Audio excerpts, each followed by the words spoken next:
నందమూరి బాలయ్య మామూలురు కాదు. ఎందుకంటే ఇప్పుడు ఆయన టాలీవుడ్ ఇండస్ట్రీలోనే ట్రెండ్ సెట్టర్గా మారిపోతున్నారు. అందరూ పాన్ ఇండియా సినిమాలు తీస్తూ హిట్లు కొడుతుంటే బాలయ్య తెలుగులో మాత్రమే సినిమాలు తీస్తూ ప్రపంచవ్యాప్తంగా పేరు పొందుతున్నారు. తమిళ హీరోలు, కన్నడ హీరోలు, అలాగే బాలీవుడ్ హీరోలు అందరూ కూడా నందమూరి బాలయ్యని ఫాలో అవుతున్నారు. ఇప్పుడు కమల్ హాసన్, అలాగే రజనీకాంత్, అమితాబ్ బచ్చన్ ఇలా అందరు హీరోలు నందమూరి బాలయ్యని ఫాలో అవుతున్నారని చెప్పుకోవాలి. ఎందుకంటే ఆయన వరుస హిట్లతో దూసుకుపోతున్నారు. అంతేకాకుండా వరుసగా ఎమ్మెల్యేగా గెలిచారు. ఆయన ఇప్పుడు ఒక ట్రెండ్ సెట్టర్గా మారిపోయారు. తెలుగు ఇండస్ట్రీనే కాదు, అన్ని ఇండస్ట్రీలన్నింటినీ కూడా ఆయన ఏలుతున్నారని చెప్పుకోవాలి.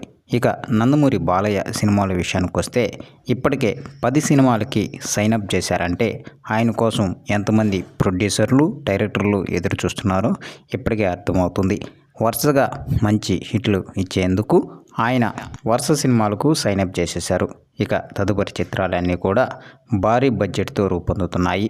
సో ఇది ఫ్రెండ్స్, వీడియో నచ్చినట్లయితే షేర్ చేయండి, అలాగే ఛానల్ని సబ్స్క్రైబ్ చేయండి.